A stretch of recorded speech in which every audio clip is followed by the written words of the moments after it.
At first, it sounds impossible. 30,000 cars. Every single day. Rolling off production lines in Africa, without plugging into chargers, without fuel tanks, without the infrastructure the rest of the auto world says is absolutely necessary.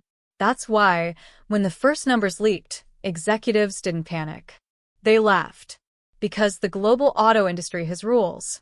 And those rules say scale like this doesn't happen overnight. It says energy independence is theoretical. It says Africa is a market, not a manufacturing shockwave. And yet, somewhere between disbelief and denial, the numbers kept coming. Not projections. Not promises. Actual output. Factories running around the clock. Assembly lines moving with quiet precision.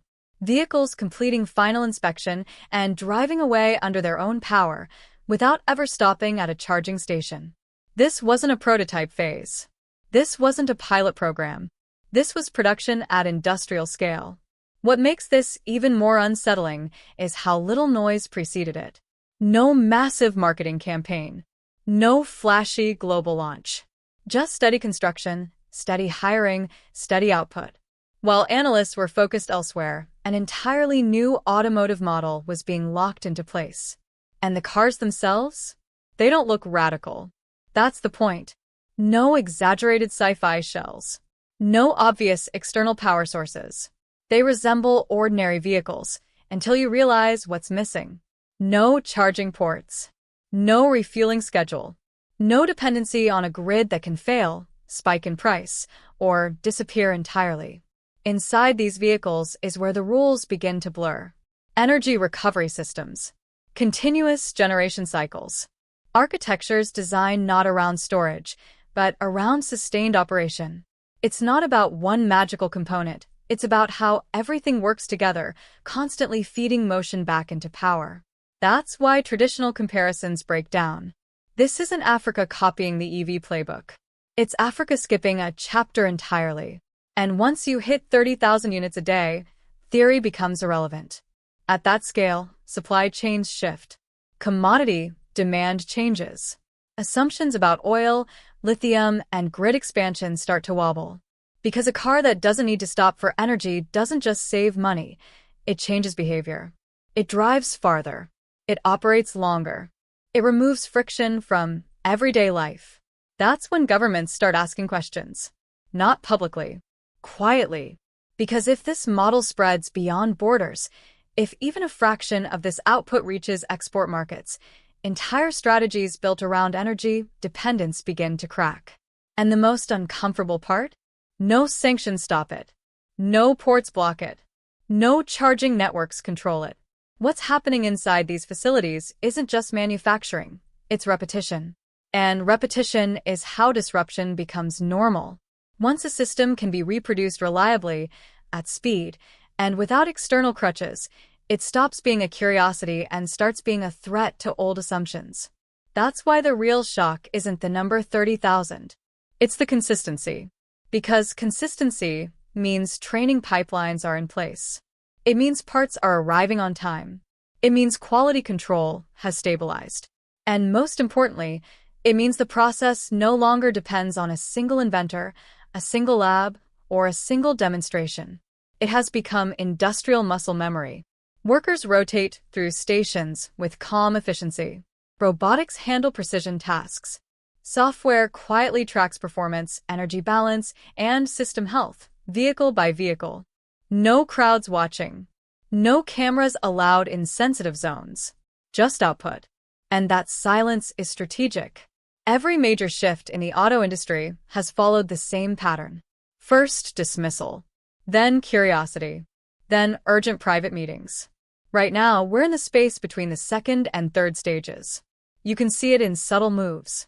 Auto giants accelerating next-generation roadmaps.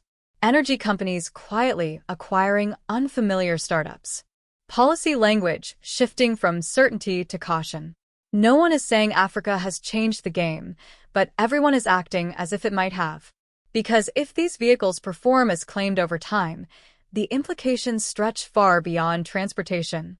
Public transit becomes cheaper to operate. Rural mobility changes overnight. Logistics in regions without reliable grids suddenly become viable. Even military and emergency planning takes on a different shape when vehicles aren't tethered to supply lines. And then there's the workforce. This isn't just about cars, it's about capability. Thousands of technicians, engineers, and operators gaining experience in advanced manufacturing at a scale many countries never reach. That knowledge doesn't vanish. It compounds. Which raises an uncomfortable question. If Africa can build 30,000 self-charging cars a day, what else can it build next? The global auto industry is used to controlling the pace of change, used to dictating standards, used to deciding who leads and who follows. But systems like this don't ask for permission. They just keep running. And as long as those factory lights stay on and those vehicles keep rolling out, silent, independent, unstoppable, the world will be forced to adjust. And adjustment, when it finally comes, is rarely dramatic. It's subtle, almost invisible. It begins with small compromises. A competitor tweaks language in a press release. A regulator delays a firm stance. An analyst quietly revises a forecast. Nothing that makes headlines, but everything that signals unease. Because deep down, everyone understands what scale like this really means. At 30,000 cars a day, you don't need universal adoption to cause disruption. You only need presence. Enough vehicles on the road to prove reliability. Enough data to silence easy criticism. Enough users who stop thinking about energy altogether. And once that happens, the conversation shifts. No longer, is this real?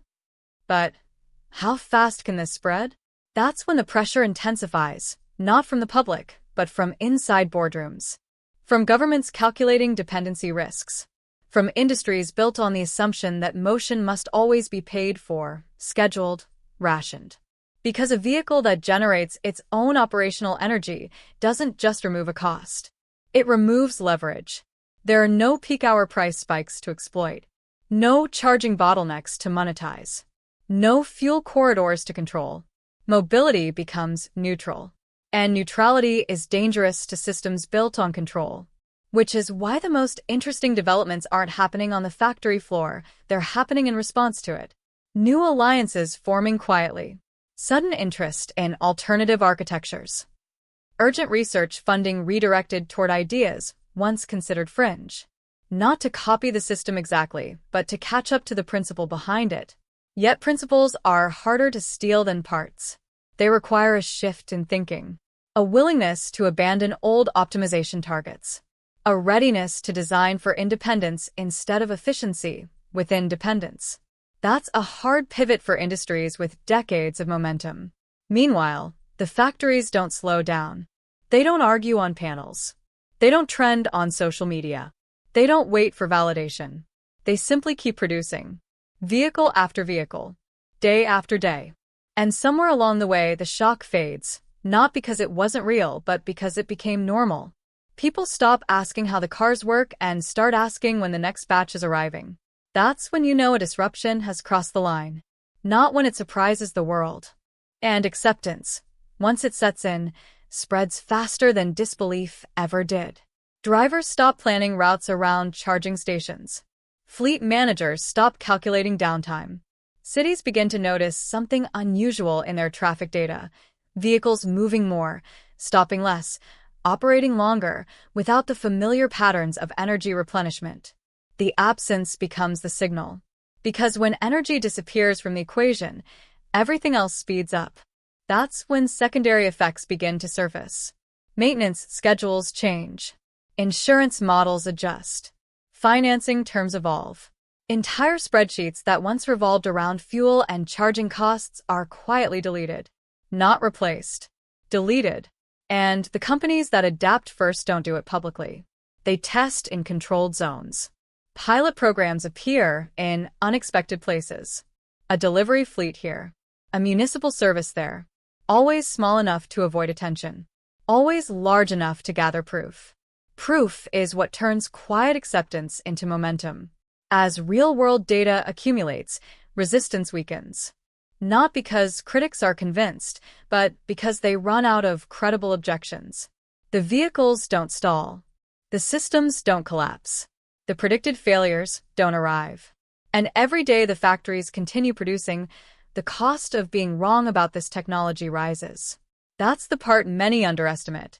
Skepticism is cheap at the beginning, expensive at scale. Because once millions of vehicles exist, the burden of proof flips. It's no longer on the technology to justify itself. It's on the old system to explain why it's still necessary.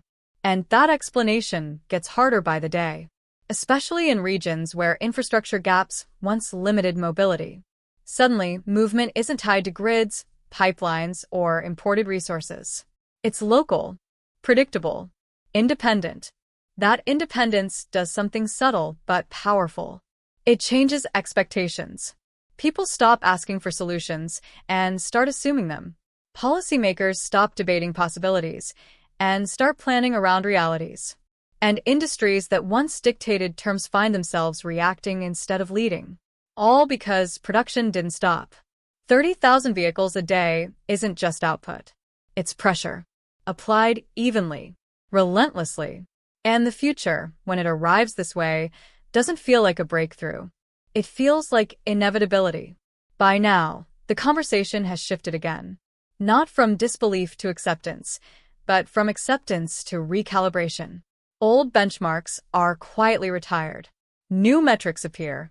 Instead of asking how fast a vehicle can charge, people ask how long it can operate without intervention. Instead of range anxiety, there's something new: range indifference. That psychological shift matters more than any specification sheet. Because when users stop thinking about energy, they start demanding more from everything else. Better roads, smarter cities, faster logistics. Mobility becomes assumed. And once something is assumed, it becomes foundational. That's how systems entrench themselves. Meanwhile, the factories in Africa continue doing what they were designed to do: repeat success. Each day refines the process. Each week tightens tolerances. Each month expands capacity. And with every improvement, the barrier to entry for latecomers rises. It's no longer about catching up on technology. It's about catching up on experience. Years from now, when analysts try to trace the moment the auto world truly changed, they may not point to a single announcement or demonstration. They'll point to a curve on a chart, one that kept climbing while others plateaued. 30,000. Every day. Relentlessly. And the most unsettling realization of all: this may only be the beginning. Because once a manufacturing ecosystem proves it can operate at this scale, independently, nothing limits it to cars alone. The same principles apply to buses, to trucks, to machinery, to systems that were never supposed to function without constant energy input. That's when disruption stops being sector-specific. It becomes structural. And that's where the story finally pauses, not because the momentum has slowed, but because it no longer needs explanation.